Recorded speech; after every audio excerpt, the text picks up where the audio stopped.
Hello నమస్తే, నేను journalist YNR. America నుంచి మన పిల్లల్ని పంపించేస్తున్నారు, అక్కడి నుంచి భారీగా విమానాల్లో ఎక్కించి పంపించేస్తున్నారని ఒక భయం. దాంతోపాటు అమెరికాకు ఇండియా పంపించే ఎక్స్పోర్ట్స్ పైన ట్యాక్స్ విధించబోతున్నారంటూ ప్రచారం. ఇప్పటికే అమెరికా కొన్ని దేశాలపైన అటువంటి ట్యాక్స్ విధించిన నేపథ్యంలో ఏం జరగబోతుంది, ట్రేడింగ్కి సంబంధించి అలాగే ఇమిగ్రేషన్కి సంబంధించి మనతో మాట్లాడడానికి ఇమిగ్రేషన్ ఎక్స్పర్ట్ రాహుల్ రెడ్డి గారు లైవ్లో జాయిన్ అవుతున్నారు. సార్ నమస్తే. నమస్కారం అండి. సో చాలా భయంగా ఉన్నారు ఇండియన్స్ అంతా. అమెరికాలో ఏదో అయిపోయిందంట, అందరినీ పంపించేస్తున్నారంట అని. అసలు ఏం జరుగుతుంది అమెరికాలో? ఇప్పుడు పంపించింది 205 మంది అండి. ఈ పంపించింది ఏంటంటే స్టూడెంట్స్ ఎవరు లేరు ఇందులో. స్టూడెంట్ వీసా మీద పోయి H1 మీద లేరు.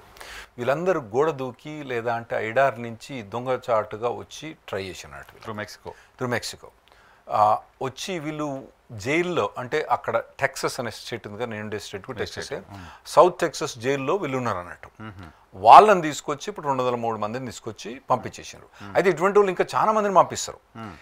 ఇంతకుముందు ఏంటంటే ఒక లిబరల్ పాలసీ ఉండే. ఏంది లిబరల్ పాలసీ? మీరు గుజరాత్ నుంచి ఇల్లీగల్గా పోయి ఆడ పోగానే ఏం చెప్తారు, నేను కాంగ్రెస్ వర్కర్ అని చెప్పేసాను అనుకోండి. మోదీ వచ్చి నన్ను ప్రాసిక్యూట్ చేస్తాను కాబట్టి నేను ఇక్కడికి వచ్చినా పొలిటికల్ అసైలం మీద అతనికి వర్క్ పర్మిట్ ఇచ్చి పెడతారు అన్నట్టు. మళ్ళా ఆ పొలిటికల్ అసైలం ప్రూవ్ చేయడానికి కోర్టులో పోవడానికి 3, 4, 5 ఏళ్ళ సంవత్సరం పడుతుంది. ఈ లోపల దీనికి ఎంప్లాయ్మెంట్ ఆథరైజేషన్ వస్తాడు. ఆ కేసు ఎప్పుడైతే హియరింగ్కి వస్తాడో వాడు వెళ్ళిపోతాడు, వాడు ఎక్కడో గ్యాప్ అయిపోతాడు. అట్లా ఇవ్వచ్చా? నాకు ఏదైనా కాంగ్రెస్ పార్టీ మోడీ వేధిస్తున్నాడు కాబట్టి ఇక్కడికి వచ్చిన అంటే షెల్టర్ ఇస్తారు అంటే ఫస్ట్ మనం UN ఎప్పుడు ఫామ్ అయిందండి? సెకండ్ వరల్డ్ వార్ తర్వాత ఫామ్ అయింది. అప్పుడు ఏమైంది, యూరోప్లో మొత్తం జ్యూస్ నందే ప్రాసిక్యూట్ చేసినారు. మనకు తెలిసిందే కదా, వాళ్ళని చంపినరు, ఎన్ని సకల అవసరాలు పెట్టినరు. అయితే అప్పుడు వాళ్ళకు ఎక్కడికైనా పోదామంటే ఉన్న కంట్రీ ఏమో పాస్పోర్ట్ ఇవ్వదు, ముందు పోదామంటేనేమో నువ్వు పాస్పోర్ట్ లేనిది వీసా లేనిది అక్కడ రానంటారు. అయితే అప్పుడు వాళ్ళు ఏంటంటే పొలిటికల్ అసైలం కానీ ఇటువంటి వాటి మీద అన్ని సైన్ చేసి గవర్నమెంట్స్ ఏం చేసినంటే, ఒకవేళ కనుక ఏ కంట్రీ అయితే ప్రాసిక్యూట్ చేస్తుందో మిమ్మల్ని, మీరు ఆ దేశం మొదలుపెట్టి పారిపోతే మీకు పాస్పోర్ట్ లేకున్నా ఇల్లీగల్గా వచ్చినా కూడా మీకు శరణార్థులు అన్నట్టు కదా, వాళ్ళకు మీకు శరణార్థులుగా మీకు ఇవ్వాలని చెప్పి వీళ్ళు యూఎన్లో చేసి చాలా కంట్రీస్ అయినారు. అంటే జెన్యున్గా చేసినారు. కాకపోతే దాన్ని బాగా అబ్యూజ్ చేసి యుఎస్కు చాలా అబ్యూజ్ చేసినట్టు వీళ్ళు. అట్లా ఈ అబ్యూజ్ అయిన వాళ్ళు, ఈ లిబరల్ గవర్నమెంట్ ఉండే కదా అంతకుముందు, వాళ్ళు పర్లేదులే వస్తానులే ఈఏడి తీసుకుంటానులే సర్లే అనుకోండి. ఈ గవర్నమెంట్ మాత్రం ఇటువంటి ఏమి సహించం మేము, నువ్వు వచ్చేది కరెక్ట్ రీజన్ కాదు అని చెప్పి వీళ్ళు బాగా స్ట్రిక్ట్గా ఇంప్లిమెంట్ చేసినండి. బాగా స్ట్రిక్ట్గా ఇంప్లిమెంట్ చేసి ఏం చేసినంటే, నువ్వు మోడీ వచ్చి నువ్వు కాంగ్రెస్ అనగానే మీకు ఇవ్వము, నీకు ఆల్రెడీ అన్న ఎవిడెన్స్ అయ్యని ఉంటే తప్పితే ఇవ్వము అని చెప్పేసి ఖచ్చితంగా. ఖాళిస్తాన్ అని అయితే అసలు మొత్తం ప్రపంచంలో ఎంత ఫేమస్ ఉందంటే, ఇండియాలో ఎవడు ఖాళిస్తాన్ అడుగుతలేడు, అక్కడనే పోయి అడుగుతాను. ఏం చేస్తానంటే వీళ్ళు అన్ని కంట్రీస్కి పోయి ఖాళిస్తాన్ అని చెప్పేసి ఖాళిస్తాన్ ఈ రెండు, మోదీ వచ్చి నన్ను చంపుతా అంటూ నేను ఖాళిస్తాన్ జిందాబాద్ అని చెప్పి పోయి పొలిటికల్ అసైలం తీసుకుంటాను. అదొకటి వాళ్ళొక ప్యాటర్న్ అయిపోయింది అన్నట్టు. ఇప్పుడు ఏందండి, ఇప్పుడు మిమ్మల్ని తిడితే నాకు అక్కడ గ్రీన్ కార్డ్ ఇస్తాను అనుకోండి, అది కూడా ఇక్కడ కూడా కాదు, మళ్ళీ అక్కడ పోయి తిడితే, ఇక్కడ తిడితే కాదు అక్కడ పోయి తిడితే అంటే ఎందుకు తిడతా, రేవంత్ రెడ్డిని తిట్టామని తింటారు, కేసీఆర్ మోదీని తిట్టామని తిడతా, అంటే అటువంటి వాళ్ళు ఉంటారు కదా. అట్లా వీళ్ళు ఒక లేమ్ ఎక్స్క్యూజ్ చెప్పి, అంటే నేను ఎగ్జాంపుల్ చెప్తాను, లేదేం ఎక్స్క్యూజ్ చేసి పెట్టేటోళ్ళు ఇప్పుడు ట్రంప్ అడ్మినిస్ట్రేషన్లో ఇటువంటి అన్ని ఏమి చెల్లయని చెప్పి వాళ్ళని పంపిస్తాడు. ఇది ఇప్పుడు ట్రయల్ ఇది. 19,000 మంది ఉన్నారు, 19,000 మంది ఉన్నారు ఇండియన్స్ అలాంటి వాళ్ళు. 19,000 మంది కాదండి, 7,50,000 మంది ఉన్నారు ఇల్లీగల్గా. మీకు ఇంకో స్టార్ట్ చెప్తేనండి, ఎవ్రీ ఇయర్ అక్కడ పొలిటికల్ అసైలం ఇండియా నుంచి అప్లై చేసేది దాదాపు 50,000 మంది. 50,000 మంది. మనకి H1 మీద పోయే వాళ్ళకన్నా ఈ సంఖ్య ఎక్కువ ఉన్నది. కాకపోతే మన తెలుగు వాళ్ళు లేరు కాబట్టి ఇంకా ఇక్కడ లేదు. గుజరాత్ వైపు నుంచి ఇక్కడ మనకి ఏంటంటే ఇంజనీరింగ్ స్కూల్స్ అవన్నీ బాగున్నాయి, ఆడ వాళ్ళకి వేరే ఉన్నాయి. సో అక్కడ వెళ్ళడానికి ఒక రూట్, అది వాళ్ళకు ఒక రూట్ ఎంచుకున్నారు అన్నట్టు. తప్పు రూట్ అది కానీ అట్లా ఎంచుకున్నారు. సో స్టూడెంట్ వీసా పైన వెళ్ళిన వాళ్ళకు పర్టికులర్ తెలుగు కమ్యూనిటీ గురించి మనం మాట్లాడుకుంటే సార్, తెలుగు కమ్యూనిటీకి సంబంధించిన పిల్లలు చాలా మంది అక్కడ ఉన్నారు. పేరెంట్స్ కూడా ఒక ఆందోళన ఉంది ఇక్కడ. సో వాళ్ళకి సంబంధించి దానికి ఈ డిపోటేషన్కి, మిలిటరీ ప్లేన్లో పంపించిన వాళ్ళకి ఏం సంబంధం లేదండి. ఎవరైతే స్టూడెంట్స్ నార్మల్ చదవటానికి పోయి ఉన్నారో, ఏదో ఓపీటీ స్టెమ్ ఎక్స్టెన్షన్ మీద లీగల్గా చేసుకున్నారో వాళ్ళకి దీనికి సంబంధం లేనే లేదు. వాళ్ళు అటువంటి ఏం భయపడాల్సిన అవసరం లేదు. స్టెమ్ ఎక్స్టెన్షన్ టైంలో కూడా అవకాశాలు ఏదో రాకుండా చేస్తున్నారు, అటువంటి ఎక్స్టెన్షన్ పైన వచ్చిన వాళ్ళకు ఉద్యోగాలు కూడా ఇవ్వరేమో ఇప్పుడు అనే ఒక ఆందోళన కూడా ఉంది. ఉంది, కరెక్టే. ఉద్యోగాలు లేకపోతే వీళ్ళు మళ్ళీ కాలేజీ పోయి వేరే చదువుకోవచ్చు, లేదంటే ఇక్కడ రమ్మని చెప్పొచ్చు. అయితే అందులో ఓపీటీ అప్పుడు 90 days అన్ఎంప్లాయ్మెంట్ అలౌడ్, మిగతాది వాలంటీర్గా వీళ్ళు ఉండవచ్చును. ఓకే. అయితే స్టెమ్ ఎక్స్టెన్షన్లో కూడా వీళ్ళకు కొంత 60 days మటుకు అన్ఎంప్లాయ్మెంట్ పర్మిట్ ఉంది, పెయిడ్ ఎంప్లాయ్మెంట్. ఒకవేళ అట్లా లేదు, అక్కడనే ఉండదలుచుకుంటే మాత్రం ఆల్రెడీ ఆ సివిల్ సిస్టమ్లో క్లిక్ అని చెప్తుంది, ఎర్ర button, you already violated status అని ఒకటి వచ్చేస్తుంది. అది వచ్చిందంటే మిమ్మల్ని డిపోర్ట్ చేసే ఛాన్స్ ఉంటుంది. ఓకే. అయితే ఇప్పుడు వీళ్ళు ఏం చేస్తారంటే గవర్నమెంట్ ప్రతి ఏడాది 5 లక్షల మంది డిపోర్ట్ చేస్తారు. ఇప్పుడు ఈయన టార్గెట్ ఏం పెట్టుకున్నాడు, 50 లక్షల నుంచి 1 కోటి దాకా డిపోర్ట్ చేద్దామని ప్లాన్ అన్నట్టు. పరాణం అమెరికా జనాభా 30 కోట్ల 33 కోట్ల. అవును. మరి వీళ్ళ లెక్క ప్రకారం 2 కోట్లు ఇల్లీగల్ ఉన్నారు కదా. 2 కోట్లు ఇల్లీగల్ ఉంటే 50 లక్షల మందిని చేస్తే 4 ఏళ్ళల్లో 2 కోట్లు అవుతుంది. అయితే దానికి ఏం చేసిండంటే మిలిటరీని ఉపయోగిస్తాడు ఇతను. అయితే ఇప్పుడు టాప్ ప్రయారిటీ ఏంది, ఎప్పుడు కూడా మనం ఆకలైనప్పుడు ఏం చేస్తాం, మామిడి చెట్టు ఉంది అనుకోండి, పైకి ఎక్కిది కిందకు ఉంది అనుకోండి, మొదలు ఏం చేస్తాం, కిందకి తింటాం. ఇప్పుడు ఆ కింది తీసేస్తాను, ఆ తర్వాత పైకి పోతారు వీళ్ళు, మెల్లమెల్లగా పైకి పోతారు. కిందే మామిడికాయలు అయిపోయిన తర్వాత పై మామిడికాయలకు పోతారు. ఎక్స్ట్రీమ్ వైలేషన్ ఉన్నాయి ఇప్పుడు అవుతాయి. అవును, ఎక్స్ట్రీమ్ వైలేషన్ ఈజీగా దొరికిపోతారు. వీళ్ళు ఆల్రెడీ జైలు ఉన్నారు. తర్వాత కొందరు ఆల్రెడీ డిపోర్టేషన్ ఆర్డర్ ఉండి ఆల్రెడీ కొందరు క్రిమినల్ వాటిలో ఇన్వాల్వ్ అయ్యి వాళ్ళ అడ్రస్లు వీళ్ళ దగ్గర ఉన్నాయి. టక్కున పోయి పొద్దుగాల 3 గంటలకు పోయి పట్టుకొని పోతారు, చక్కగా డిపోర్ట్ చేస్తారు. సో వాళ్ళని ఎక్కున్నారు. ఇక మెల్లమెల్లగా పోయి ఈ స్టేటస్ వైలేషన్ అన్న వాళ్ళని కూడా తీసేస్తారండి. ఏది నేను చెప్పిన కదా, అన్ఎంప్లాయ్మెంట్ ఇంత టైం అన్ఎంప్లాయ్మెంట్ అలౌడ్, ఇంత టైం అది అలౌడ్ కదా, ఆ వైలేషన్ వల్ల అలా సివిల్ సిస్టమ్ పోతే కనబడుతుంది అండ, వాళ్ళకి తెలిసిపోద్ది, మన పిల్లలకు తెలిసిపోద్ది, ఎర్ర బటన్ వస్తుంది అడ, 90 days అన్ఎంప్లాయ్మెంట్, నువ్వు 14 రోజులు ఎక్కువ చేసినావు కోక్ అంటది. కానీ ఆ కుక్కు కనలేండి కానీ చెప్తాను, అంత క్లియర్గా ఉంటుంది అన్నట్టు. అప్పుడు మీరు ఇమిగ్రేషన్ దాన్ని సివిల్ సిస్టమ్ అంటారు మేము, ఆ సివిల్ సిస్టంలో లాగ్ అయితే మీకు తెలిసిపోద్ది ఎంత అన్ఎంప్లాయ్మెంట్ అనేది. అది మీరు 90 రోజుల దగ్గర రాగానే మీరు 60-70 రోజులు రాగానే మీరు ఇమిగ్రేషన్ లాయర్ కాంటాక్ట్ చేయండి, అది బెటర్. కాంటాక్ట్ చేయండి, పుట్టిగా వదిలిపెట్టడానికి వీల్లేదు. అది క్లిక్ అనే ఎర్ర బటన్ పోయిందంటే మళ్ళీ గ్రీన్ బటన్ రావడం కష్టమవుతుంది. సో ఇప్పుడు మన దగ్గర నుంచి పోతున్న పిల్లలు మేజర్గా జాబ్ వీసా పైన వెళ్తున్న వాళ్ళు, ఎడ్యుకేషన్ స్టూడెంట్ వీసా పైన వెళ్తున్న వాళ్ళు ఎక్కువ ఉన్నారు కదా. సో స్టూడెంట్ వీసా పైన వెళ్తున్న వాళ్ళు ఇంతకుముందు పోయిన వాళ్ళ ప్రాక్టీస్ ఏదైతే ఉందో ఆ ప్రాక్టీస్ని ఏం మార్చుకోవాల్సిన అవసరం ఉంది ఇప్పుడు? అంటే కొందరు చెప్పేది ఏంటంటే, పోయిన వాళ్ళు కొందరు రెస్టారెంట్స్లో కానీ తర్వాత గ్యాస్ స్టేషన్లో కానీ అటువంటి వాటిలలో పనిచేసిన వాళ్ళు ఉన్నారండి కొందరు. వాళ్ళకి అంతకుముందు పెద్ద ఎన్ఫోర్స్మెంట్ లేదు. ఇప్పుడు కొత్తగా బాగా ఎన్ఫోర్స్మెంట్ వచ్చింది కాబట్టి వచ్చినా రాకపోయినా ఎటువంటి తప్పు, లీగల్గా పర్మిట్ ఉంటే మీరు పని చేసుకోవచ్చు. అదే యూనివర్సిటీ రెస్టారెంట్స్ ఉన్నాయనుకోండి, అక్కడ మీకు పర్మిట్ ఉంటుంది, ఆన్ క్యాంపస్ పర్మిట్ ఉంటుంది. అటువంటివన్నీ మీకు లీగల్గా పర్మిట్ చేసుకోండి. తప్పితే బయట ఇల్లీగల్గా పనిచేయడం అన్నది నడవదు. మీ ఎడ్యుకేషన్ ఇన్స్టిట్యూషన్ దాటి బయటకు వెళ్ళి పనిచేయడం అనేది ఇల్లీగల్. ఇప్పుడు ఆల్రెడీ మన వాళ్ళు చాలా మంది చేస్తుంటారు, అలా చాలా మంది చేయరు, కొంతమంది చేస్తారు. సో వాళ్ళకు మాత్రం ఖచ్చితంగా అటువంటివన్నీ చేయకూడదు, అటువంటి మానుకోవాలి. అటువంటి లాయర్తో కన్సల్ట్ చేయండి తప్పితే అటువంటి చేయకూడదు. ఎందుకంటే నేను ఇంతకుముందు చెప్పిన కదా, కింద మామిడికాయలన్నీ తెగుతానే. ఇప్పుడు ఇంకోటి ఏంటంటే, ఇదివరకు 5 లక్షల మంది డిపోర్ట్ చేయడానికి ఇంతమంది పోలీసులు కావాలి. ఆ మరి 50 లక్షల మంది చేయాలంటే 10 మంది, అంత 10 times పోలీసులు కావాలి. వీడు ఆల్రెడీ మిలిటరీని ఉపయోగిస్తాడు, మిలిటరీనే వాడుతున్నాడు. ఇంకోటి ఏంటంటే, ఈయనకు ఐఆర్ఎస్ మీద కోపం. ఐఆర్ఎస్ అంటే ఇంటర్నల్ రెవెన్యూ సర్వీస్, ఏదైతే ఇన్కమ్ ట్యాక్స్, వాళ్ళని కూడా ఆడబెడతా అంటాడు. ఈ పని మానేసి ఆడబెట్టుకుంటారని పెడతా అంటాడు. సో అటువంటి వాళ్ళందరినీ కూడా ఆడబెడతా అంటాడు. జోక్ గన్నులు పెట్టాడు కానీ మిలిటరీ వాళ్ళని పెడతారు. మిలిటరీ వాళ్ళని ఆల్రెడీ పెడతాను కాబట్టి, మిలిటరీ చాలా పెద్దది కాబట్టి ఈ 5 లక్షల మంది టార్గెట్ మీట్ కావడానికి ఫస్ట్ ఇయర్ మీట్ కాకుండా సెకండ్ ఇయర్ మీట్ వయలేషన్ చేయకుండా ఉండడం బెటర్ అండి.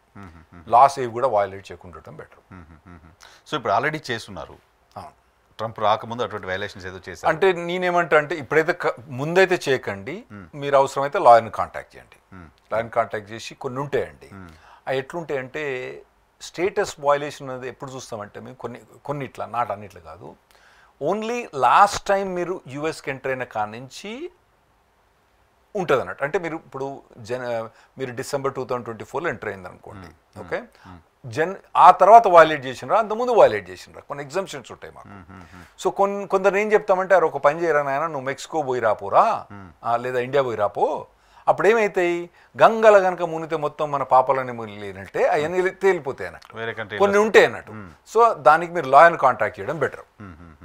సో దాని గురించి పానిక్ అవ్వాల్సిన అవసరం లేదు, but there is a way out. Need to contact lawyer. Only కొన్ని అన్నిటికీ సొల్యూషన్ లేదు, చాలా మటుకు సొల్యూషన్ ఏంటంటే only from last entry going forward. అంటే మీరు డిసెంబర్లో కనుక యూఎస్ ఎంటర్ అయిన అనుకోండి, అంతకుముందు 3 ఏళ్ళు వైలేట్ చేసినా కూడా డిసెంబర్ నుంచి చూస్తాం మేము. అట్లా కొన్ని ప్రొవిజన్స్ ఉన్నాయి అన్నట్టు.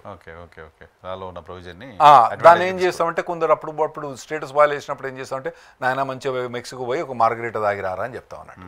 బట్ తాగొస్తే ఏమైంది, అవి మొత్తం అన్నీ వెనకటి అన్నీ వెళ్ళిపోతాయి అన్నట్టు. ముందు చూస్తారు వాళ్ళు. వచ్చిన తర్వాత ఎప్పుడు వచ్చినావు, ఆ తర్వాత ఏం వైలేషన్ చేసినావా, చేయలేదు, అంతకుముందు నువ్వు లిక్కర్ స్టోర్లో పని చేసినా తప్పు పని చేసినా కానీ వచ్చిన తర్వాత మళ్ళీ చేయలేదని చెప్తాడు. ఓకే, అది కాస్త రిలీఫ్ ఉంటుంది. సో ఇప్పుడు నేను మళ్ళీ రిపీటెడ్గా అడుగుతున్నా, స్టెమ్ ఎడ్యుకేషన్ అయిపోయిన తర్వాత గ్రేస్ పీరియడ్ 1 year, తర్వాత extension 2 years. 1 year work permit ఉంటుంది, ఆ తర్వాత 2 years మళ్ళీ జాబ్ కోసం సర్చ్ చేసుకోవచ్చు. సో ఆ టైంని ఏమైనా తగ్గించే ఆలోచన ఉందా సార్ ఇప్పుడు? ఓపీటీ అన్నది ఫస్ట్ ఇయర్ అన్నది కాంగ్రెస్ అంటే పార్లమెంట్ పాస్ చేసింది. పార్లమెంట్లో ఏది పాస్ కాదండి, ఇట్స్ వెరీ రేర్ పాస్ కావడానికి కష్టం. That is safe. Stem extension అనేది రెగ్యులేషన్ ద్వారా వచ్చింది. నాకు తెలిసి ఇతను ఎగ్జిక్యూటివ్ ఆర్డర్ ద్వారా చేయలేడని నేను అనుకుంటానా. అసలు constitution supreme court decision legislation executive order birth right citizenship చేసిండు అంటే నా లీగల్ థియరీ మాట నేను పోతున్నా. అది దాన్ని చేంజ్ చేయాలంటే రెగ్యులేటరీ ప్రాసెస్ ద్వారా పోవాలి. ఇతను రెగ్యులేటరీ ప్రాసెస్ ద్వారా పోవాలంటే ఇతను it will take about 2 to 3 years. అయితే టార్గెట్లు ఉందా రెగ్యులేటరీ ప్రాసెస్, ఇది టార్గెట్లు ఉందా అంటే ఇది టార్గెట్లు ఉంది, స్టెమ్ ఎక్స్టెన్షన్ టార్గెట్లు ఉంది. తర్వాత నెక్స్ట్ టార్గెట్ ఏంటంటే H4EAD. కొందరు లెక్క ప్రకారం 4,50,000 మంది H4EADలు ఉన్నారని కొందరు అంటారు. సరే డిస్కౌంట్ వేసిన ఒక 3 లక్షలు 4 లక్షల మంది H4EAD ఉన్నారు, అది కూడా టార్గెట్లు ఉంది. దాన్ని కూడా రెగ్యులేషన్ ప్రకారం పోవాలన్నట్టు. లాస్ట్ టైం ట్రంప్ అడ్మినిస్ట్రేషన్ వచ్చినప్పుడు దాన్ని ఆల్రెడీ లిస్ట్ పెట్టిండు, నేను తీస్తా అని చెప్పి అనౌన్స్ చేసి దాన్ని పాలసీ పెట్టిండు. కానీ దాన్ని పాస్ కాకముందే గెలుస్తా అనుకున్నాడు, గెలవలేదు కాబట్టి పోయింది. ఈసారి ఇప్పుడు మాకు మార్చ్లో రెగ్యులేషన్స్లో ఏవేవి పాస్ చేస్తాడని చెప్తాడు, మాకు మొదలు చెప్తాడు అన్నట్టు. మొత్తం డ్రాఫ్ట్ ఇయ్యడు, ఆ సమరీ ఇవి టచ్ చేస్తానని చెప్తాడు, ఆ లిస్ట్ ఇస్తాను. ఆ లిస్ట్ మార్చిలో చూడాలి మేము, ఏమొస్తుంది అని చూడాలన్నట్టు. H4EAD ఈ మార్చిలో వస్తుందా లేదా అంటే మళ్ళీ సెప్టెంబర్ అక్టోబర్లో పెడతాడా అన్నది చూడాలి మేము.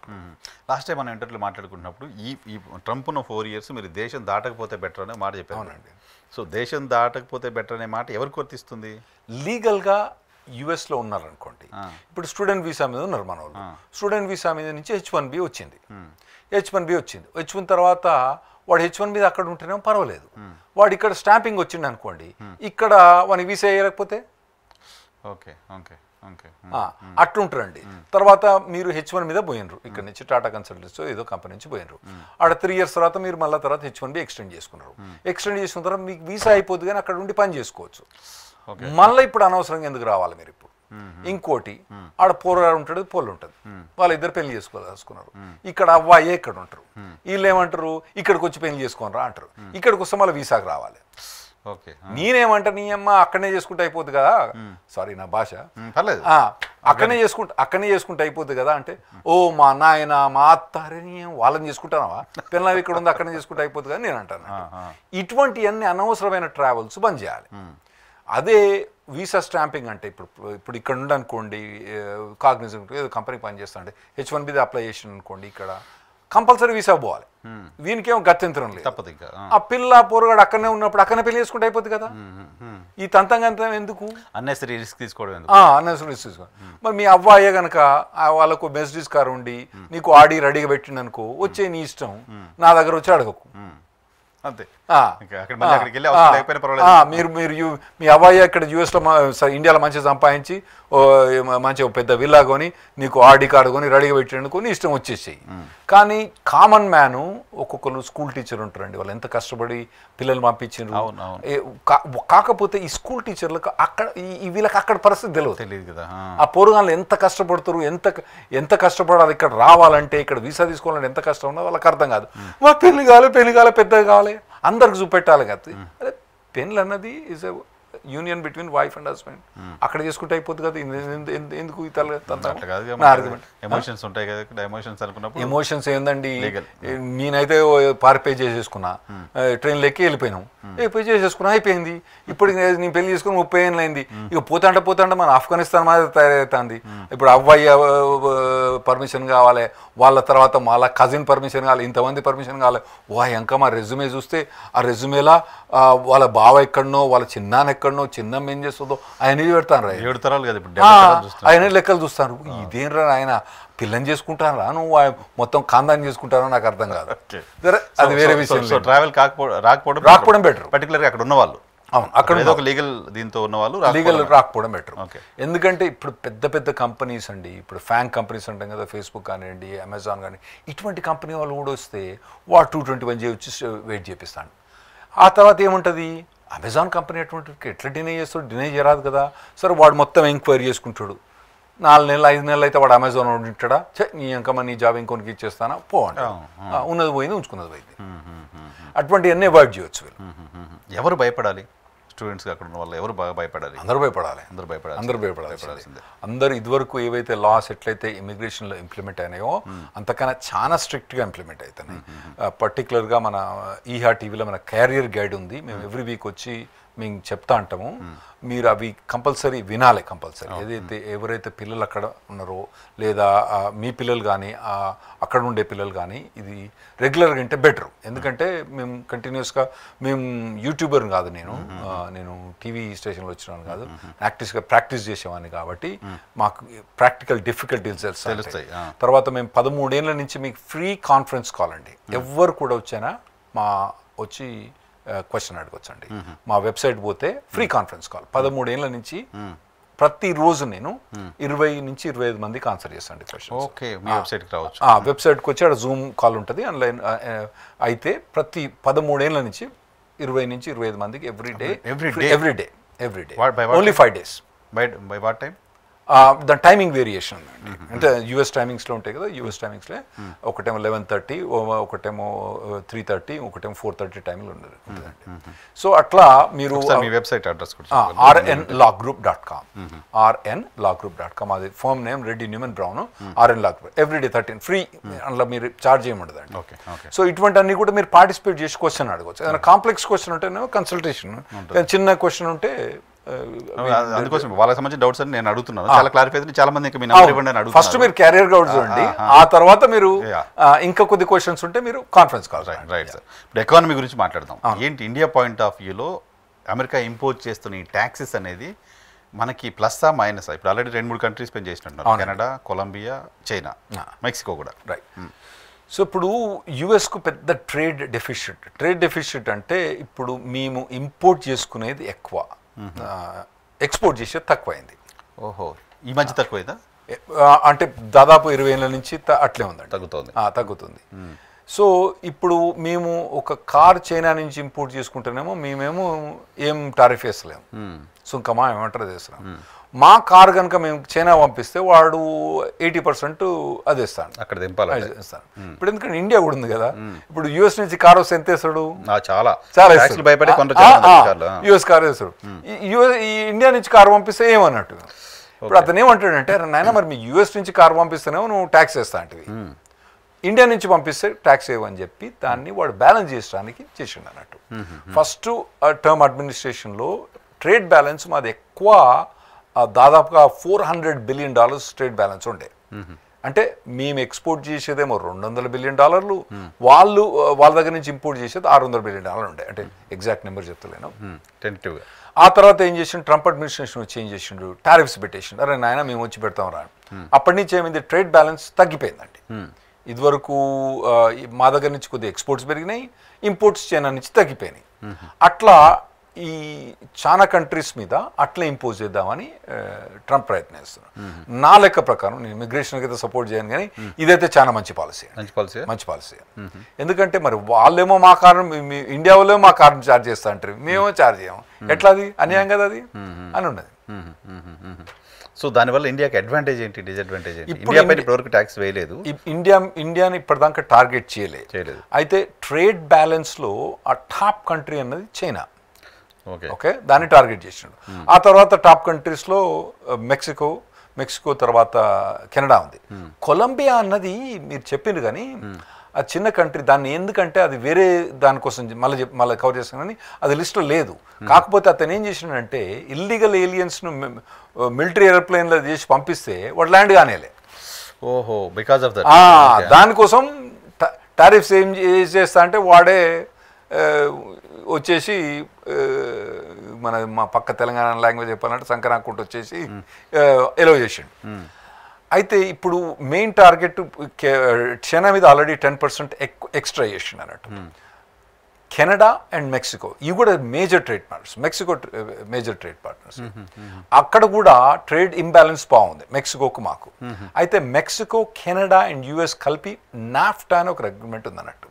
ఆ అగ్రిమెంట్ ప్రకారము మనుషుల్ని చెక్ చేయడం కానీ వస్తువులు ఆల్మోస్ట్ ఫ్రీగా ఫ్లో అయ్యేది. ఓహో, మూడు కంట్రీస్ నాఫ్టా అగ్రిమెంట్ అంటారు. నైబర్ కంట్రీస్ అంట. సో ఇప్పుడు ఎప్పుడైతే చైనా మీద ఈ టారిఫ్స్ వేసిండో చైనా వాళ్ళు ఏం చేశానంటే వాళ్ళ కంపెనీలు అన్నీ తీసుకుపోయి మెక్సికోలో పెట్టి ఓకే ఇవన్నీ ఇప్పుడు ఈ అద్దాలు ఉన్నాయి అనుకోండి, వాడు ఏం చేస్తాడు ఈ అద్దాలను మెక్సికో నుంచి వస్తుంది, ఇది మెక్సికో నుంచి వస్తుంది, సారీ అద్దం చైనా నుంచి వస్తుంది, ఇది ఇది చైనా నుంచి వస్తాయి. రెండు తీసుకొచ్చి ఇట్లా అతకబెట్టి అమెరికాకు అమ్మడం మొదలుపెట్టాడు. అసెంబుల్ సెంటర్ పెట్టేసి మా ట్రేడ్ ఇంబ్యాలెన్స్ మెక్సికో నుంచి పెరిగిపోయింది. ఓహో, చైనా నుంచి జరగాల్సిన ఎక్స్పోర్ట్స్ వాడు ఇటు తీసుకొచ్చి పెట్టిండు. చైనా ఒక్కటే కాదు, వియట్నాం అటువంటి కంట్రీస్ అన్నిటి కూడా అటువంటి కంట్రీస్ అన్నిటి మీద ట్రేడ్ ఇంబ్యాలెన్స్ పెట్టేసిండు అన్నట్టు. పెట్టేసి పెంచేసిండు. దానివల్ల ఏమైందంటే ఇంబ్యాలెన్స్ ఒక చైనా ఒక్కటే కాదు మిగతా కంట్రీస్ అన్ని కూడా పెరిగిపోయినాయండి. సో అది ఇప్పుడు అమెరికా ఐడెంటిఫై చేసింది. సో రాంగ్ రూట్ లో వస్తుంది చైనా అనేది అర్థమైంది.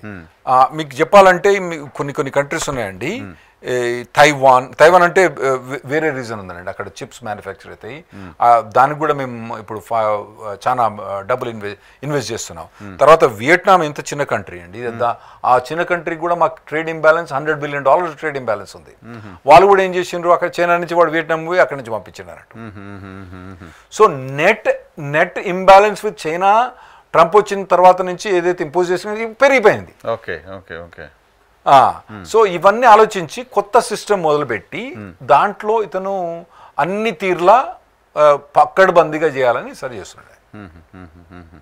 సో ఇండియా పైన ఇప్పటివరకు వేయలేదు ట్యాక్స్, వేసే అవకాశం ఉందా కనపడుతుందా? ఉంది. లాస్ట్ టైం బెదిరించిండు మనల్ని. లాస్ట్ టైం మోదీ ఓడినప్పుడు బెదిరించిండు. ఏమని బెదిరించిండంటే, అరే నాయన మీరు ఇంత సాఫ్ట్వేర్ మాకు ఎక్స్పోర్ట్ చేస్తున్నారు కదా, వాటి మీద మేము ట్యాక్స్ వేయలేదు కదా, నువ్వు పని చెయ్యి, ఆడ పోయి ఆఫ్ఘనిస్తాన్లో పోయి నువ్వు ఖర్చు పెట్టు మా కోసం అని చెప్పిండు. ఓకే, ఎయిడ్ అక్కడ ఇవ్వండి. ఎందుకంటే డైరెక్ట్ పైసలు అడగలేడు కదా, అవసరం లేదు కదా. మనకి ఎట్లా అమెరికా నుంచి పెద్ద ఎయిడ్ ఏం రాదు. రాకుండా ఇతను ఏం చేసిండంటే ఫోర్స్ చేసిండు మనల్ని. మనం పెట్టాం కూడా.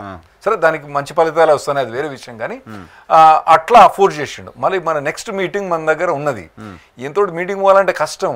లాస్ట్ టైం మీరు ఒకసారి చూడాలి, MBS తెలుసు కదా మీకు, Saudi Arabia, Mohammed bin Sultan, మన ఏదైతే ఇది future king of crown prince of Saudi Arabia, అతను పోతేనండి అందరు టీవీల ముందు పెట్టి నువ్వు నీకు చిల్లరే కదా అని చెప్పి ఇది కొంటాడు అది కొంటాడు అని చెప్పేసి కొనిపించేసాడు. $60-70 బిలియన్ అంటే మీరు నాకు తెలుగులో లెక్క తెలియదు, మన రూపాయలలో లెక్క తెలియదు, అంత పైసలు అంతా కొనిపించేసి. ఇదే బిజినెస్ మ్యాన్. అయితే ఇప్పుడు మనం మోదీ పోతా అంటే ఎట్టయిద్దో తెలియదు. ఈజ్ ఏ బిజినెస్ మ్యాన్, కానీ అతనికి అమెరికా ప్రెసిడెంట్కి ఎక్కువ పవర్ ఉంది కదా, అతనికి ఎక్కువ పవర్ ఉంది కదా. మనది ఎంత అండి ఎకానమీ, మీకు సింపుల్గా చెప్పాలంటే మన ఇండియన్ బడ్జెట్ నాకు ఇండియన్ అబౌట్ $500 బిలియన్, మాది $6 ట్రిలియన్. సో 10 times కన్నా ఎక్కువ బడ్జెట్ మాది. మా మిలిటరీ బడ్జెట్ ఎంతనో మొత్తం ఇండియా బడ్జెట్ ఎంత ఉంది. అట్లుంటుంది అన్నట్టు. మాది సోషల్ సెక్యూరిటీ, మా రిటైర్మెంట్ ఫండ్ ఏందనో ఇండియా బడ్జెట్కు డబుల్ ఉంది మాది. సో డెఫినెట్లీ పెద్ద అన్న కదా, పైసలలో అయితే పెద్దన్న అమెరికానే. సో ఇతను పోయినప్పుడు మరి పెద్దన్న ఏం చేస్తాడా, ఇస్తాడా, ఏం చేస్తాడా అన్నది భయమే మనకు. ఓకే, సో ఇప్పుడు కనుక ట్యాక్స్ వేయకపోతే ఇండియాకి ఈ కంట్రీస్, ఇప్పుడు కెనడా లాంటి కంట్రీస్, చైనా లాంటి కంట్రీస్ ఇండియాలో తమ ఎస్టాబ్లిష్మెంట్స్ పెట్టుకొని ఇక్కడ నుంచి యూఎస్కి ఎక్స్పోర్ట్ చేసే ప్రయత్నం చేస్తాయేమో కదా? చెయ్యాలి, కాకపోతే ఇండియా క్యాష్ చేసుకోలే. అప్పుడు కొన్ని చైనీస్ కంపెనీని వెల్కమ్ చేయలేదు ఒకటి. ఇంకోటి ఏంటంటే మన ఇండియాలో కాస్ట్ ఆఫ్ డూయింగ్ బిజినెస్ చాలా ఎక్కువ అండి ఇక్కడ. అంటే ఇప్పుడు కాస్ట్ ఆఫ్ డూయింగ్ బిజినెస్ అంటే లేబర్కే కాస్ట్ ఆఫ్ డూయింగ్ బిజినెస్ కాదు, ఆ సైడ్ ఏదైతే కాస్ట్ ఉంటుందో అది ఎక్కువ. చెప్పాలంటే ఇప్పుడు ఇక్కడ రెంట్స్, మా హ్యూస్టన్ రెంట్స్ చూసుకుంటే మా హ్యూస్టన్ రెంట్స్ చీపు. ఏది ఆఫీస్ రెంట్స్ హైదరాబాద్ కంటే చీపు. ఓహో, ఎందుకంత కాస్టు అట్లా అన్నట్టు అటువంటిని క్యాలిక్యులేట్ చేసుకుంటే. ఇంకోటి మాకు అక్కడ మీకు సింపుల్ ఒక ఆఫీస్ ఎక్స్పెండిచర్ చెప్తానండి.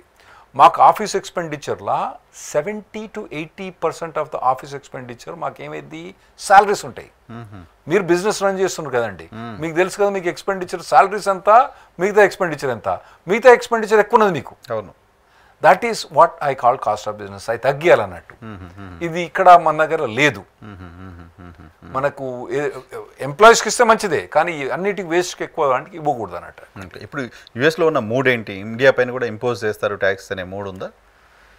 అంటే ఇండియా ఆ టాప్ 10 లిస్ట్లో లేదు. ఏదైతే తైవాన్ ఉంది, సౌత్ కొరియా ఉంది, వియట్నాం ఉంది, తర్వాత కొన్ని జర్మనీ ఉంది, తర్వాత some of the European countries ఉన్నాయి. టాప్ 10 కంట్రీస్లో లేదు. కానీ వాడు అయినా చూడడు కదా, మోదీకి పోయినప్పుడు ఒకటే ఉంటుంది, నెంబర్ ఉంటుంది. Exports to India $45 billion, import from India $100 billion, somewhere around $85 billion. And మా $50 బిలియన్ మన లోటు, $40-50 బిలియన్ లోట్లు ఉన్నాం. దీన్ని నాకేంటట ట్రంప్ నాకేంటట అని మొదలు పెడతాడు వాడు. డిస్కషన్ అక్కడ మొదలు పెడతాడు. సో డెఫినెట్లీ అక్కడ పోగానే మనకైతే వరాలు ఇదివరకు అమెరికా పోయినా ఎక్కడికైనా పోయినా వరాలు ఇచ్చేది ఎట్లా కాదు, ఉల్టానే మన దగ్గర నుంచి తీసుకోవడం తప్పితే ఆడ మోదీకి ఈయన ఇచ్చేది ఏమి ఉండదు. సో ఇక్కడ నుంచి యుఎస్కి ఎక్స్పోర్ట్ చేయాలనుకుంటున్న కంపెనీలు యుఎస్లో కూడా ట్యాక్స్ కట్టాలి కాబట్టి ఇక్కడ వాటి రేట్లు పెరిగిపోతాయి, అంతేనా? ప్రొడక్షన్ కాస్ట్ పెరిగిపోతుంది. అక్కడ అక్కడి నుంచి ఇంపోర్ట్ చేసుకున్నదా ఎక్స్పోర్ట్ చేసి ఇక్కడికి చేయాలి? ఇక్కడ నుంచి మనం ఎక్స్పోర్ట్ చేసే దానిపైనే కదా ట్యాక్స్, అంతే కదా? ఎక్స్పోర్ట్ చేసేదానికి ట్యాక్సేషన్ అనుకోండి. ఇప్పుడు మీరు ఒక ప్రోడక్ట్ ఎక్స్పోర్ట్ చేస్తాను, మీరు $500 అమ్ముతాను అక్కడ, వాడు అక్కడ $500 ట్యాక్సేషన్ అనుకోండి, $1000 అయింది. కానీ అక్కడ మార్కెట్లో $1000 కొంటోడు ఉండడు, 900కే కొంటాడు. కొంటే ఏం చేయాలి వాడు? ఇక్కడ ఉన్న 500 అని కంట్రోల్ చేయాలన్నట్టు, శాలరీస్ గిల్లీస్ అని తగ్గియాలి వాడు. Okay okay. సో మనకు నష్టమైంది అట్లా, ఎందుకంటే వాడు 1000 కొన్నాడు అక్కడ, సో నష్టమైంది.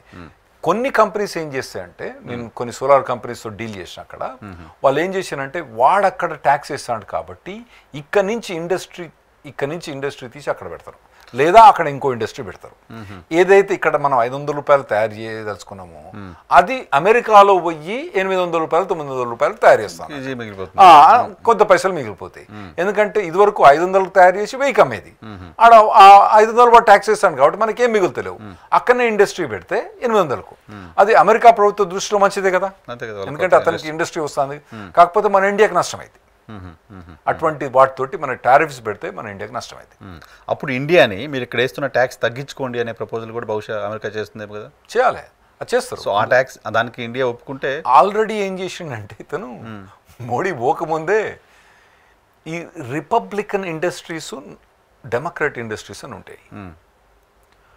హార్డ్లీ డేవిడ్సన్ మీరు ఎప్పుడన్నా చూసారు? హార్డ్లీ డేవిడ్సన్ నడిపే వాళ్ళల్లా 90% రిపబ్లికన్స్ ఉంటారు. అది ఎందుకు అనేది పెద్ద ఉంటలేండి, అది 90% రిపబ్లికన్స్ ఉంటారు. హార్డ్లీ డేవిడ్సన్ ఓనర్షిప్ కానీ వాళ్ళందరూ కూడా 90% American company. That's an American company. దాని మీద మొత్తం ట్యాక్స్ తీసేసాడు. ఏదైతే మన టారిఫ్ ఉందో మొత్తం తీసి పడేసి చాలా రెడ్యూస్ చేసి పడేసాడు. ఎందుకంటే ఇదైతే మస్కాబాజీ కొట్టినట్టు ఉంటుంది కదా. సో మొదలు చేస్తాడు అన్నట్టు. కానీ ఇది అక్కడ మీటింగ్ పోకముందే చేసిండు. మీటింగ్ పోయిన తర్వాత ఎన్ని చేయాల్సి వస్తుందో తెలియదు అన్నట్టు. ఇక్కడ నుంచి మోటార్ సైకిల్ పంపితేనేమో అమెరికా వాళ్ళు ఏమి ఇస్తలేరు. అక్కడ నుంచి హార్డ్లీ డేవిడ్సన్ వాడు 10,000 పంపిస్తే ఇక్కడికి వచ్చి 40,000 20,000 ఎక్కువ ట్యాక్స్ వేస్తాను. 2 లక్షలు 2.5 లక్షలు ఇప్పుడు అది అంటే నేను ఎగ్జాంపుల్ చెప్తాను. బాగా డిమాండ్ ఉంది, స్కేల్ కూడా ఉంది. సో మొదలే మోడీ మోకముందే ఇతను కూడా తెలుసు, మొత్తం క్యాలిక్యులేట్ చేసుకొని ఆయన ఏం అడుగుతాడు, అడగకముందే ఇస్తే బెటర్ కదా, మళ్ళీ ఎందుకు తలకాయనొప్పి కొన్ని అని మొదలే కొన్ని చేసి ఆ తర్వాత మరి ఏమైనా కన్సెషన్ ఇస్తున్నాం. చాలా ఎయిడ్ ఆపేస్తుంది అమెరికా. రెడ్ క్రాస్ లాంటి వాళ్ళకి ఇస్తున్నవి, యుఎన్ఓకి ఇస్తున్నవి చాలా ఎయిడ్ ఆపేస్తుంది అని ప్రచారం జరుగుతుంది. నిజముందా? WHO వరల్డ్ హెల్త్ ఆర్గనైజేషన్ నుంచి మేము బయటపడ్డాం. అది పోయినసారి ఉన్నప్పుడే బయటకు వచ్చారు కదా, మొన్న ఇతర ఇప్పుడే కరోనా వైరస్ ఉన్నప్పుడే ట్రంప్ అప్పుడు అన్నాం, ఇప్పుడు బయటపడ్డాం. ఓహో, అఫీషియల్ ఇప్పుడు అఫీషియల్ బయటకు వచ్చేసినాం. నిన్న హ్యూమన్ రైట్స్ ఆర్గనైజేషన్ నుంచి బయటకు వచ్చినాం. వరల్డ్ హ్యూమన్ రైట్స్ ఆర్గనైజేషన్ అందుకెళ్ళి బయటకు వచ్చేసినాం. ఇది ట్రంప్ ఏమంటాడంటే చాలా వాటికి బడ్జెట్ 40% బడ్జెట్ మేమే ఇస్తాను, ఆల్మోస్ట్ ఈ అన్ని ఆర్గనైజేషన్స్కి, ఇవన్నీ చాలా మటుకు ఆర్గనైజేషన్. మాకు వచ్చేది ఏంటట అని ఇది మొదటి నుంచి మాకు వచ్చేది ఏంటి, బిజినెస్ మ్యాన్ కదా, అమెరికాకి ఏంటి అని మొదలుపెట్టిండు. ఆ తర్వాత USAID అని ఒక ఉన్నది ఆర్గనైజేషను, దాన్ని మొత్తంనే తీసిపడేసినారు, డిపార్ట్మెంట్ తీసిపడేసి. ఎవరికి ఎయిడ్ చేస్తుంది అది? అమెరికా వాళ్ళకి తప్ప ఎవరికైనా ఎయిడ్ చేస్తుంది అది. ఓహో, ఓకే. ఫర్ వాట్ పర్పస్ పెట్టారు అది? USAID అన్నది American organisation, completely funded by American organisation. దాని budget every year $70 billion. $70 billion అంటే నాకు ఎగ్జాక్ట్గా తెలుగు లెక్క తెలియదు. $70 billion మన లెక్క చెప్పంటే మీ ఆంధ్ర, తెలంగాణ, ఇంకో స్టేట్ని కలిపేస్తే మొత్తం 3 స్టేట్ల బడ్జెట్. అదొక్క USAID అన్నది ఒకటి చేస్తున్నట్టు. అది ఎవరికి ఎయిడ్ చేస్తున్నది మీరు కరెక్ట్ క్వశ్చన్ అంటే, అందరికి ఎయిడ్ చేస్తుంది, అమెరికా వాళ్ళకి తప్పదు. సో తర్వాత ఇప్పుడు పాకిస్తాన్ వాళ్ళకి ఎయిడ్ చేస్తుంది, గాజా వాళ్ళకి పోయి ఎయిడ్ చేస్తుంది, వాళ్ళకి హాస్పిటల్, ఇప్పుడు మొత్తం హాస్పిటల్స్ అన్ని గాజాలో కొన్ని హాస్పిటల్ బంద్ అయిపోయినాయి. సో అటువంటి చాలా వాటికి ఎయిడ్స్ ఇస్తుంది అన్నట్టు. మేమేమంటే ఇది ట్రంప్ అనేది ఏంటంటే, విచ్ ఐ అగ్రీ కంప్లీట్లీ, మేమే అప్పులు ఉన్నాం, మేమే ట్రేడ్ డెఫిషిట్లు ఉన్నాం, మేమే ఏడాదికి $500 billion ఇంట్రెస్ట్ కడతాను. ఈ $70 billion మేము వానికి ఇచ్చేది ఏంది, మా జేబులో పెట్టుకుంటాం ఇతను. అయితే అందులో కొన్ని స్ట్రాటజిక్ ఉన్నాయి అంటారు. స్ట్రాటజిక్ అంటే చెప్తానండి, ఇప్పుడు ఇజ్రాయెల్ ఉందనుకోండి, అది ఎక్కడో పోయి ఎవరికో మస్కాబాజీ కొట్టాలంటే మీరు వీళ్ళు వేరే తిరిగి పోయి పైసలు ఇస్తున్నారు, USAID చెప్తారు. అట్లా కొన్ని అటువంటి గవర్నమెంట్ ఫండ్ చేయకుండా ఇట్లా ఇండైరెక్ట్ చేస్తారు అన్నట్టు. వాళ్ళకు బియ్యాలు పంపిస్తాను, ఇది పంపిస్తాను అని చెప్పి వాళ్ళ లాయల్టీని కొనుక్కోవడం అన్నట్టు. అట్లా కూడా ఉన్నాయి అన్నట్టు. సో అవన్నీ కూడా మొత్తం బంద్ పెట్టి తర్వాత ఆ $70 billion కాకపోతే దాదాపుగా దాన్ని $10 billion, $15 billion తీసుకొస్తారు. సో లైజన్ కోసం పెడుతున్న ఎయిడ్ అది, జస్ట్ టు లైజన్ కొన్ని అది దాన్ని ఎంత సీక్రెటివ్ అయిపోయిందంటే ఆర్గనైజేషను, అది ఎక్కడ పోతానే పైసలు అనేది కూడా క్లియర్గా చెప్తలేదు, పబ్లిక్ అనౌన్స్ చేస్తలేదు అన్నట్టు. కొన్ని ఏమో అనౌన్స్ చేస్తాను, కొన్ని ఏమో అనౌన్స్ చేస్తలేదు, ఎందుకు లేని మొత్తం పీక్ పడేసింది అన్నట్టు. బట్ వీటిని WHO లాంటివి, UNO లాంటివి అయితే కాస్త పనిచేస్తున్నాయి అవుతుంది కదా, వరల్డ్ వైడ్గా చాలా పనిచేస్తున్నాయి, ఒక సపరేట్ స్ట్రక్చర్ ఉంది. వీళ్ళ దృష్టి కొద్దిగా డిఫరెంట్ ఉంటుందండి. ఇప్పుడు వీళ్ళు ఏంటంటే, ఇప్పుడు ఫ్యామిలీ ప్లానింగ్ ఆపరేషన్ ఉందనుకోండి, వాళ్ళు వద్దంటారు అన్నట్టు, కొద్దిగా కన్జర్వేటివ్స్ ఇప్పుడున్న గవర్నమెంట్. సో అట్లా వాళ్ళకు కొన్ని నచ్చని ఉన్నాయి. ఇంకోటి ఏంటంటే, వీళ్ళకు 40% డబ్బులు మేము ఇచ్చేదానికన్నా, అంటే మాది జనరల్గా వరల్డ్ GDPలో 25 to 30% ఉంది. అందులో రెగ్యులర్గా కట్టేది అమెరికా, అంటే 40% మేము కడతాను, మిగతా 60% వరల్డ్ కడతాంది. మాకు వచ్చేది ఏంటంటే, అందులో ఇదివరకేమో మేము వరల్డ్ లీడర్స్గా ప్రొజెక్ట్ చేసినాం, ఇప్పుడు అమెరికా ఫస్ట్ అని ప్రొజెక్ట్ చేస్తాను. ఈ ప్రపంచాన్ని మొత్తాన్ని నేను ఆదుకుంటా అని రీగన్ టైంలో ఏమన్నాడు, అన్ని నేను ఆదుకుంటా, అన్ని చేస్తా అని చెప్పి అటు రష్యా ఇటు ఉండే కదా. అట్లా కాకుండా అమెరికా ఫస్ట్. సంకుచితంగా అయిపోతున్నారు, మీకు మీరే స్వార్థం పెరిగిపోతుంది అంతే. స్వార్థం ఏందండి, మా డబ్బులు తీసుకుపోయి మేము అప్పులు తీసుకొచ్చి మీకు ఇచ్చేది, లీడర్ కదా, అందరికి సర్దాలి కదా. అయిపోయింది లీడర్షిప్ అయిపోయింది, తీసుకోండి మీరు లీడర్షిప్. ఎవరొద్దంటాను, డబ్బులు మేము ఎందుకు ఇస్తాం, ఇయ్యం. ఎక్కడ పోయినా అమెరికా డబ్బులు లాగుడే, ఎక్కడ పోయినా అమెరికా డబ్బులు. మీకు కొన్ని ఉంటే చెప్తేనండి, కొన్ని కంపెనీస్ తోటి మాట్లాడతా అండి, సింపుల్గా మాట్లాడతా. మీకు గ్రాస్ రెవెన్యూ ఉట్టి ఎగ్జాంపుల్ చెప్తా, వాడు 100 కోట్లు అన్నాడు అనుకోండి, నీకు అమెరికా నుంచి ఎంత వస్తుంది, 50 కోట్లు వస్తుంది. 50 కోట్లు ఎక్కడి నుంచి వస్తుంది, ఇండియా నుంచి వస్తుంది. మన నెక్స్ట్ క్వశ్చన్ అడగండి, నీకు వచ్చే ప్రాఫిట్లో ఎంత % అమెరికా నుంచి వస్తుంది, ఎంత % ఇండియా నుంచి వస్తుంది? 95% కూడా అమెరికా నుంచి వస్తుంది అంటాడు ప్రాఫిట్లో. ఈడు 50% ఇండియాలో మొత్తం సప్లై చేసేవానికి వచ్చేది 5% 10%. మిగతా 50% ఏదో యూఎస్ ఉన్నదో అక్కడ నుంచి 90% లాభం అట్లా వస్తుంది అన్నట్టు. So America definitely is a financial power అండి. సో కానీ మేము డెఫిసిట్లో పోయి ఎన్నేళ్ళు డెఫిసిట్లో పోవాలి? మా దగ్గర మేము కష్టపడి పనిచేసి ట్యాక్స్ కట్టుకుంటున్నాము. ఆ ట్యాక్స్ కట్టలేని మీరేమో వేరే దేశాలు పంచిపెట్టామంటే ఎందుకు పంచిపెట్టాలి? మేము అక్కడ ఎట్లా పని చేస్తాం? 8 గంటలు అంటే నాకైతే 6 మానిటర్లు ఉంటాయి, 6 మానిటర్స్ పని చేస్తాయి. ఇప్పుడు ఒకటే మానిటర్ ఉంటుంది దానికి. వాడు 10 గంటలకు పోతా అంటాడు. పని చేసుకోండి, పని మీరు ఎవరు వద్దంటాను? మీరు ఎకనామికల్ ఇంప్రూవ్మెంట్ చేసుకోండి, వద్దంటానమా? మా డబ్బులు ఎందుకు? ప్రపంచం మొత్తం డబ్బులు ఇచ్చినా కానీ లాభం ఏంది? కొన్ని కంట్రీస్ ఇస్తే లాభమేది. ఇప్పుడు సౌత్ కొరియా లాంటి కంట్రీకి దాదాపుగా $60-50-60 బిలియన్ వస్తే బాగుపడ్డది, మంచిదే. పాకిస్తాన్కి $60 బిలియన్ ఇండిపెండెన్స్ వచ్చి కానీ మేము $50-60 బిలియన్ ఇచ్చినాయి, ఏమైంది? బాగుపడలేదు. సో దేనికి యూటిలైజ్ అవ్వట్లేదు అనేది కూడా ఫీలింగ్ ఉన్నది. ఇంకోటి మీకు సౌత్ కొరియా ఎగ్జాంపుల్ చెప్తానండి. సౌత్ కొరియాలో అమెరికా మిలిటరీ ఉంటుంది. దానికి ఎవడు ఖర్చు పెట్టాలి? అమెరికా ఖర్చు పెట్టాలి. ఇప్పుడు ట్రంప్ వచ్చినప్పుడు ఏం చేసిండు? నీ అంకమ్మ నీకేంది, నువ్వు నీ సౌత్ కొరియా మాతోటి ఎకనామికల్ మా లెవెల్కి వచ్చేసినావు, మాకన్నా ఎక్కువ పెరిగిపోయినావు, నేను ఎక్కడ చూసినా కానీ నీ కియా కార్లు హుండే కార్లే కనబడతాయి, ఓకే నువ్వు మా అమెరికాకి అయ్యే ఖర్చును పెట్టావని చెప్పి అని బిల్లు పంపించాడు. సచ్ కూడా ఇచ్చిండు వాడు. ఇప్పుడు జర్మనీ చూడండి, జర్మనీకి పెద్ద ఆర్మీ లేదు, నామినల్ ఆర్మీ ఉంటుంది. ఆడ మెయిన్ ఎయిర్ బేస్ మొత్తం బేస్ ఏంది? అమెరికన్స్. ఆడవాళ్ళు ఏమైనా డబ్బులు ఇస్తారా? మాకు ఇస్తలేరు. ఇప్పుడు మళ్ళీ ఇంకోటి ఏంటంటే నాఫ్టాలా కాంట్రిబ్యూట్ చేయమంటే కాంట్రిబ్యూట్ చేస్తలేరు వాళ్ళు. ఇంకోటి పర్సంటేజ్ ఆఫ్ జీడిపి వాళ్ళు ఏదైతే మిలిటరీకి పెట్టాలనో వాళ్ళు పెడతలేరు. ఎందుకు? మంచి ఇట్లున్నారు, ఏమైనా కానీ అమెరికా ఉంటుంది కదా, మనకి ఎందుకు ఇబ్బంది, వాడు చూసుకుంటాడు. అమెరికా ఏమైందంటారే, మీరు కూడా సోల్జర్స్ తయారు చేయండి, మా ఒక్కలే పోయి అక్కడ చచ్చుడు ఇక్కడ చచ్చుడు, మీరు కూడా రావాలి, అట్లా చేయండి, మీరు కూడా కాంట్రిబ్యూట్ చేయాలి కదా, రెస్పాన్సిబుల్ ఉండాలి. సో ఇవన్నీ నాకైతే బాగా. దీనికి అక్కడ వీళ్ళ నుంచి మద్దతు ఉందా సార్? మిగతా అపోజిషన్ నుంచి మద్దతు ఉందా ట్రంప్ చేస్తున్న యాక్షన్స్కి? నేను కూడా అపోజిషన్. అదే కదా మీరు ఫైనాన్షియల్గా మాత్రం డెఫినెట్లీ చాలా మంది సపోర్ట్ చేస్తారండి. అమెరికా ఫస్ట్ అనాలి, మా ట్యాక్స్ పైసలు తీసుకుపోయి అక్కడిక్కడ పంచిపెట్టడం ఏంది? ఒకవేళ పంచిపెట్టినా కానీ మిగతా వాళ్ళు మీ పోర్షన్ మీరు పెడతానరా, ఓకే మీ పోర్షన్ మీరు పెడతాను, నా పోర్షన్ నేను పెడతాను, మీ పోర్షన్ మీరు పెడతలేరు. సో ఇటువంటి అన్ని చూడాలి కదా లెక్కలు. ఇప్పుడు అన్ని ఎకనామికల్ ఇంప్రూవ్మెంట్ అయినాయి. ఇప్పుడు సౌత్ కొరియా ఎప్పుడు పూర్ కంట్రీ ఉండే, ఇప్పుడు South Korea is one of the develop country, దాని పర్ క్యాపిటల్ ఇన్కమ్ బాగా పెరిగిపోయింది.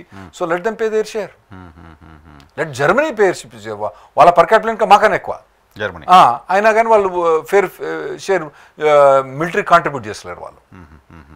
సో ఇండియన్స్ని పంపించేస్తుంది అమెరికా, పంపించేసాం, ఫ్లైట్ వచ్చేసినట్టుంది ఆల్రెడీ. ఈ టైంలో ఇండియా అబ్జెక్షన్ చెప్పకపోవడం అనేది సరైనది కాదు అని చర్చ ఇండియాలో ఉంది. That would be very dangerous. ఒకవేళ దాన్ని అబ్జెక్ట్ చెప్తే మొత్తం వీసాలే బంద్ చేస్తాడు. హీ విల్ కంప్లీట్లీ బార్ చేసి పెడతాడు, అసలు డిస్కషన్ రావద్దు అది. అతను మొత్తం బార్ చేసేస్తాడు. అంటే ఇక్కడ ఇండియాలో సిటిజన్షిప్ సిఏఏ అని పెట్టి మొత్తం అందరిని బయటికి పంపిద్దాం అనుకుంటున్నారు కదా. సో మరి మీరు వాళ్ళు అక్కడ నుంచి పంపిస్తుంటే మీరు ఎందుకు అపోజ్ చేయరు? ఒక్కటి ఏంటంటే వాళ్ళు అక్కడ ఇల్లీగల్గా ఉన్నారు. మన ఇండియన్ గవర్నమెంట్ ఎప్పుడు కూడా వేరే దేశంలో ఇల్లీగల్గా పోమని ఎప్పుడు ప్రమోట్ చేయలేదు. ఎప్పుడు కూడా మన కంట్రీ ఇల్లీగల్గా ఉన్న వాళ్ళని పంపిస్తామంటే వెనకకు పంపించేసడానికి వెల్కమింగ్గా ఉంది. అట్లే ఉండాలి, ఇండియా ఎప్పుడు కూడా అట్లే ఉండాలని నేను కోరుకుంటా అండి. ఇంకోటి ఏంటంటే ఈ మొండోతో పెట్టుకుంటే ఏం కాదు, వాడు మీరు ఒక్కటి దెబ్బ కొడితే వాడు 20 దెబ్బలు కొడతాడు. మనం పడలేము, ఇండియాకు అంత కెపాసిటీ కూడా లేదు.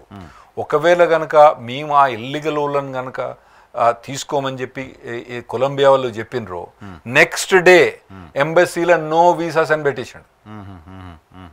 అంటే మనం వచ్చే H1Bs F1s మొత్తం బ్యాన్. మన పరిస్థితి ఘోరంగా ఉంటుంది. సో అటువంటి డేరింగ్ మోదీ చేయడం నేను అనుకుంటానా, చేయకూడదు కూడా. రైట్. అమెరికాలో ఇన్కమ్ ట్యాక్స్ తీసేస్తారు పూర్తిగాను ప్రచారం జరుగుతుంది. బహుశా మన వాళ్ళు చాలామంది అక్కడ ఉన్నారు కదా, వాళ్ళకు కూడా ఇంట్రెస్ట్ ఉంటుంది. అది తీసేస్తారంటే తీసేయరు డెఫినెట్లీ, దాన్ని డెఫినెట్లీ కంట్రోల్ చేస్తారండి. ఇప్పుడు వాళ్ళు ఏమంటారంటే ఈ ఎక్కువ ట్యాక్స్ ఇప్పుడు ఫస్ట్ $50,000 ట్యాక్స్ లేదండి అక్కడ, ట్యాక్స్ కట్టరు అక్కడ. $50,000 పర్ యానం లేదు, అంటే దాదాపు 40 లక్షల ఇన్కమ్ మటుకు ట్యాక్స్ లేదు. ఆ తర్వాత ట్యాక్స్ పడుతుంది. అది కూడా మళ్ళీ ఫ్యామిలీలో ఇద్దరు పెళ్ళ మొగుడు పోరగాడు పిల్ల ఉందనుకోండి, అది దాదాపుగా 75,000 అంటే దాదాపుగా 60 లక్షల మటుకు ట్యాక్స్ లేదు అక్కడ. ఆ తర్వాత కడతారు. కాకపోతే ఒక లెవెల్ పోయిన తర్వాత చాలా హైక్ పోతుందండి, 35% దాకా పోతుంది. ప్లస్ స్టేట్ ట్యాక్స్ మళ్ళీ అదొకటి అదో 6-7% అయింది. 42% అని కొన్ని స్టేట్స్లో ఏమో లేదు. మా టెక్సస్లో ఏమో స్టేట్ ట్యాక్స్ లేదు, కొన్ని స్టేట్స్ ఉంటుంది అది స్టేట్ ట్యాక్స్. ఇప్పుడు కాలిఫోర్నియాలో 8% స్టేట్ ట్యాక్స్, 42%. ఒకప్పుడు జిమ్మీ కార్టర్ అని ప్రెసిడెంట్ మన చనిపోయింది కదా, అతను ఉన్నప్పుడు 85% ట్యాక్స్ ఉండే. దాంతో ఏమైంది, ఏం ఎకనామికల్ డెవలప్మెంట్ కాదు. It's almost like communist country అయింది అన్నట్టు. యుఎస్ ఎప్పుడు కూడా అపోజ్ ఉంది. సో ఎప్పుడు రిపబ్లికన్స్ వచ్చినా కూడా ఈ టాప్ లెవెల్ని కొద్దిగా ట్యాక్స్ తగ్గిస్తారు, మళ్ళీ డెమోక్రాట్స్ మళ్ళీ ఎక్కిస్తారు. సో ఇప్పుడు ఎంత తగ్గొచ్చా, పూర్తిగా తీసేసే పరిస్థితి ఉంటుంది, తగ్గుతుంది? తీసేయరండి, అట్లా అంటాడు. సో ఈ డెసిషన్స్ కారణంగా అమెరికా వెల్త్ కూడా పెరుగుతుందిగా ట్రంప్ కంపల్సరీ. ఇప్పుడు మనం అన్ని డిస్కస్ చేసిన అన్నీ కూడా అమెరికా వెల్త్ పెరగడానికి కారణమే. అమెరికా వెల్త్ పెరిగినప్పుడు ట్యాక్స్ ఇంపోజ్ చేయాల్సిన అవసరం, వెల్త్ పెరిగినా కూడా ట్యాక్స్ కావాలండి. అబ్బో ట్యాక్స్ కావాలి, ఇప్పుడు బ్రిక్స్ మీద కూడా నేను 100%. సో ఇప్పుడు మనం డిస్కస్ చేసిన అన్ని కూడా వెల్త్ పెరిగినంత మాత్రాన గవర్నమెంట్ రన్ కావాలి, రోడ్లు ఎవడేయాలి, తర్వాత మిలిటరీ ఎవరు చేయాలి, గవర్నమెంట్ ఫంక్షనింగ్ చాలా ఫండ్ అవసరం ఉంటుంది. So tax తగ్గుతుందేమో.